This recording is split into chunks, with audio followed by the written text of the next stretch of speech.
Maximum लोगों को लगता है कि क्रेडिट कार्ड से सिर्फ छोटे मोटे डिस्काउंट्स और कैशबैक्स मिलते हैं और उनसे इनडायरेक्टली आपकी स्पेंडिंग बढ़ जाती है, लेकिन ये एक बहुत बड़ी गलत फहमी है। अगर आप क्रेडिट कार्ड्स को सही से यूज करते हो तो आप बिना अपने स्पेंड्स को बढ़ाए पैसे कमा सकते हो, एक नहीं 4 तरीकों की मदद से। कैसे, आज के वीडियो में बताऊंगा। बहुत ज्यादा वैल्यूएबल वीडियो होने वाली है, तो इसीलिए इसको एंड तक देखना और चैनल को सब्सक्राइब भी कर लेना। सबसे पहली चीज है टाइम वैल्यू। जितना जल्दी आप इस चीज को सीखोगे उतना ज्यादा अच्छा होगा और आप क्रेडिट कार्ड से पैसे कमा सकते हो। इनफैक्ट सिर्फ क्रेडिट कार्ड नहीं, लाइफ में भी ये प्रिंसिपल समझना बहुत जरूरी है। कैसे, एक एग्जाम्पल की मदद से समझते हैं। मान लीजिए एक फैमिली है 4 लोगों की, जो फैमिली लेवल पर महीने का 1 लाख रुपए खर्च करते हैं। अब उनके पास 2 ऑप्शन है। सबसे पहले, जैसे उनकी इनकम आती है, इस पैसों को अपने बैंक अकाउंट से यूपीआई से खर्च कर सकते हैं, या फिर बिना किसी एक्स्ट्रा कॉस्ट के इस खर्चे को अपने क्रेडिट कार्ड से कर सकते हैं। And as you know, credit card में 30 से 50 दिन का एक इंटरेस्ट फ्री पीरियड आपको दिया जाता है। मतलब अगर ये फैमिली 1 अप्रैल को अपने क्रेडिट कार्ड पे स्पेंड करती है तो उसका बिल उन्होंने 15 मई के बाद देना होता है। तो इससे क्या होता है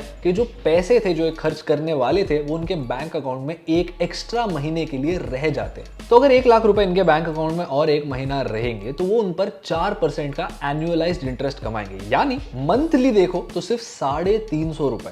लेकिन गेम बदल जाता है जब आप यही सेम 1 लाख रुपए किसी लिक्विड फंड या फिर आर्बिट्राज फंड में रखते हो, जहां पर रिस्क तो एफडी जितना ही होता है, लेकिन एक बंदा 6 से 7% का रिटर्न कमा सकता है, ना कि 4% का। और इस रिटर्न की मदद से फैमिली एक साल में 7,000 रुपए कमा सकती है बिना कोई भी चीज किए। 7,000 रुपए में भाई एक फ्लाइट की टिकट आती है, 1 महीने की ग्रोसरीज आती है। बहुत से लोग सोचते हैं कि 1 साल के लिए 7,000 रुपए कोई बड़ी अमाउंट थोड़ी है, लेकिन ये पैसे आपको कुछ भी ना करने के लिए मिले हैं। आपने अपने स्पेंड्स में कोई ऑल्ट्रेशन नहीं किया, सिर्फ अपने खर्चे यूपीआई की जगह पर क्रेडिट कार्ड से कर दिए। और इस फैमिली ने भी वही किया, अपने सारे बिल्स, अपनी ग्रोसरीज, अपना डे टू डे सामान इन्होंने क्रेडिट कार्ड से ही खरीदा।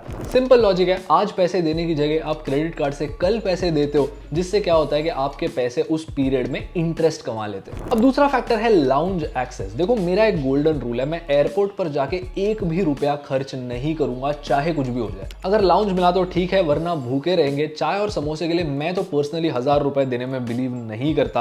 और अगर आपको लाउंज एक्सेस मिल जाता है तो इससे आपका बड़ा फायदा होता है, क्योंकि लाउंज में एंट्री 1500 से 2500 रुपए की होती है। तो अगर आप सिर्फ 2 ट्रिप्स करते हो टू एंड फ्रो एयरपोर्ट पर, आपका ऑलमोस्ट 8 से 10,000 रुपए का फायदा होता है अगर आपको फ्री में लाउंज मिलती है तो। लेकिन अब सैड रियलिटी है कि मैक्सिमम क्रेडिट कार्ड्स की केस में लाउंज एक्सेस अब एक स्कैम बनता जा रहा है। पर्सनल स्टोरी शेयर करता हूं। 2 साल पहले मेरे पास एक सुपर प्रीमियम क्रेडिट कार्ड था जिसकी एनुअल फी थी 15,000 रुपए और उसमें अनलिमिटेड लाउंज एक्सेस भी था। और यही लाउंज एक्सेस क्वार्टरली 50,000 रुपए स्पेंड ना करने पे चुपचाप डीएक्टिवेट कर दिया जाता था और कार्ड लेते समय ये बात ट्रांसपेरेंटली नहीं बताई गई। इतनी फी लेने के बाद आप ही बताओ, कोई सेंस है इस बात की? लेकिन आपके साथ ऐसा नहीं होगा, क्योंकि आज के वीडियो के स्पॉन्सर्स केपिया फेडरल क्रेडिट कार्ड आपके लिए भारत का सबसे customer friendly travel credit card लेकर आए हैं। मैंने पर्सनली इस कार्ड के लिए अप्लाई किया है क्योंकि आपको truly unlimited domestic lounge access देता है, that too with a nominal spend of just 10,000 rupees in the previous billing cycle. एक ऐसी अमाउंट जो 1 महीने के ग्रोसरीज खरीद के या फिर एक फ्लाइट की टिकट बुक करके फुलफिल हो जाती है। और अगर लाउंज भरा हुआ मिले तो एयरपोर्ट प्रिविलेजेस फीचर की मदद से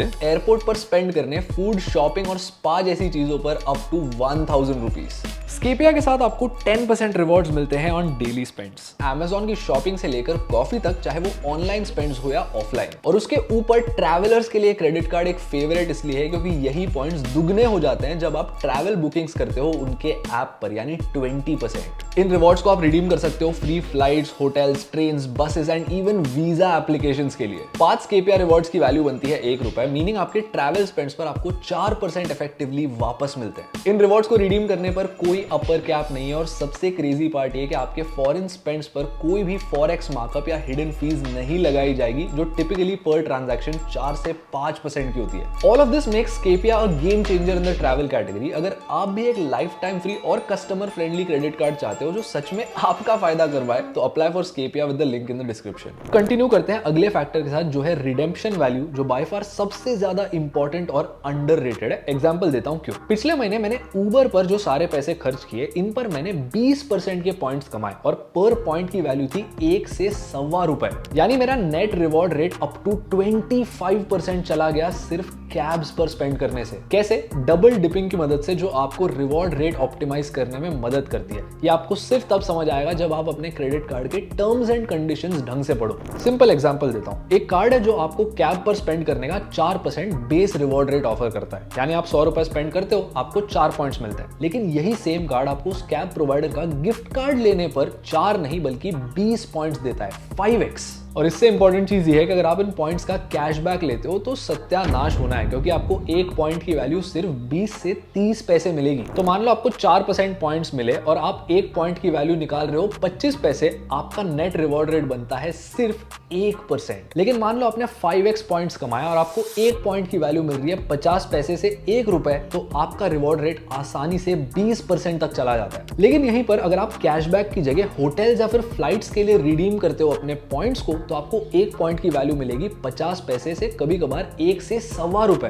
कैशबैक के केस में आपको कैशबैक सिर्फ बैंक प्रोवाइड करती है, लेकिन होटल और फ्लाइट्स के ऑफर्स में आपको बैंक, होटल और फ्लाइट कंपनी साथ में आकर ये ऑफर्स प्रोवाइड करते हैं। एज अ रिजल्ट आपका फायदा ज्यादा होता है। एनीवे, अब ये कैसे पता करना है कि आपको किस स्पेंड कैटेगरी पे ज्यादा पॉइंट्स मिलेंगे और किस पॉइंट को कहां पर रिडीम करना है? बहुत सिंपल है, 2 से 3 तरीके होते हैं। सबसे पहले क्रेडिट कार्ड कंपनी के वेबसाइट पर जाकर पढ़ सकते हो, या फिर जो प्रमोशनल मेल्स आते हैं स्पैम फोल्डर में, उनको जाके खोलकर देख सकते हो, या फिर सिंपली जिस कार्ड के लिए आप रिसर्च करना चाहते हो उसके बारे में क्रेडिट कार्ड्स इंडिया के रेडिट फोरम पे जाके पढ़ सकते हो। आपको वहां पर मैक्सिमम इंफॉर्मेशन मिल जाएगी। अब इसके बाद जो पॉइंट मैं आपको बताने वाला हूं वो सबसे ज्यादा underrated and I am shocked कि कितने लोगों को इसके बारे में कुछ नहीं पता। लेकिन उससे पहले अगर यहां तक आपको कोई भी वैल्यू मिली तो प्लीज चैनल को सब्सक्राइब कर लीजिए, फिर आगे बढ़ेंगे। इस चीज को बोला जाता है एनरोलमेंट बेस्ड ऑफर, और आप विश्वास ही नहीं करोगे कि सिर्फ एक ईमेल चेक करने से और एक फोन घुमाने से मुझे अपने मैकबुक एयर पर ₹3000 का फ्री Amazon पे वाउचर मिला। लिटरली इस एक चीज को करने से उस लैपटॉप पर एक्सेसरीज जो मैं खरीदता वो सारी फ्री हो गई और उसके ऊपर भी ₹1000 बच गए। देखो, सीन ऐसा होता है कि कई बार फेस्टिव सीजन में स्पेशली क्रेडिट कार्ड कंपनीज एक एनरोलमेंट बेस्ड ऑफर लाते हैं,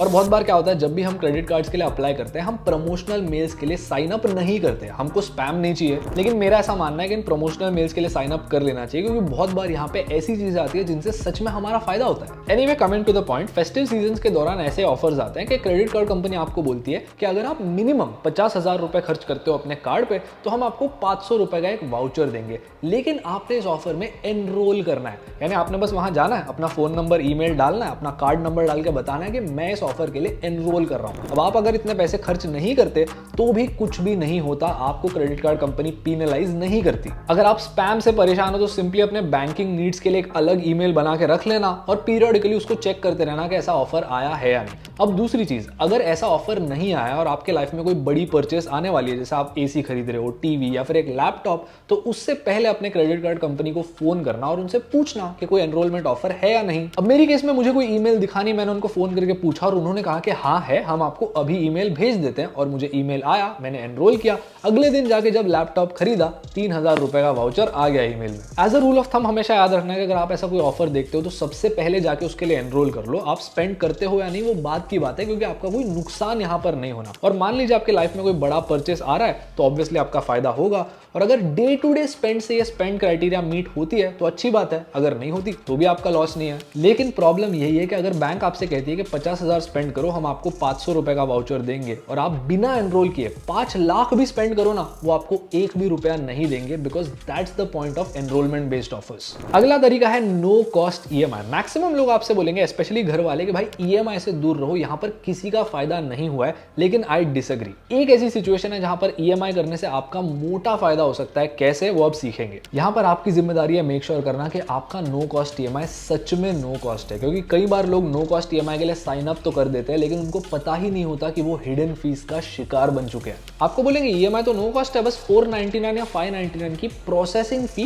प्लस जीएसटी आपने देना है। अब इस प्रोसेसिंग फी को अगर आप कैलकुलेट कर लो, ₹20,000 का फोन लेने पर 3 महीने की नो कॉस्ट ईएमआई अगर आप करते हो तो आप एनुअलाइज्ड 12% का इंटरेस्ट देते हो, जो ऑलमोस्ट पर्सनल लोन के इक्वल है। तो ये जो नो कॉस्ट का चक्कर है वो सच में आपके लिए नो कॉस्ट नहीं होता, और बैंक्स की वेबसाइट ईएमआई के पेज पर बहुत ज्यादा कंफ्यूजिंग टर्म्स और टेबल्स यूज करते हैं, जिससे आप कंफ्यूज हो जाते हो और आपको समझ नहीं आता कि आपका फायदा हो रहा है। यहाँ क्या करना है, कुछ नहीं, पीफिन टूल्स नाम का एक सिंपल ब्राउजर एक्सटेंशन है, इसको लगा देना है और आपको किसी भी प्रोडक्ट को खरीदने से पहले वहां पर जो सारे ईएमआई ऑफर्स है ये सिंपल लैंग्वेज में समराइज होकर दिखेंगे और सारी हिडन फीस वहां पर रिवील हो जाएगी। नो कॉस्ट ईएमआई करना सेंस भी कब करता है, एग्जांपल के साथ समझाता हूं। मान लीजिए आप 20,000 रुपए का फोन लेने जा रहे हो और उस फोन की बेस्ट पॉसिबल प्राइस, लोएस्ट, सब डिस्काउंट लगाने के बाद आपको पड़ रही है 18,000 रुपए, और आप देखते हो कि इस 18,000 रुपए के फाइनल प्राइस पर 3 महीने की नो कॉस्ट ईएमआई बनती है 6,000 रुपए पर मंथ, उससे एक भी रुपया ज्यादा नहीं। अगर ऐसा होता है तो नो कॉस्ट ईएमआई करना सेंस करता है,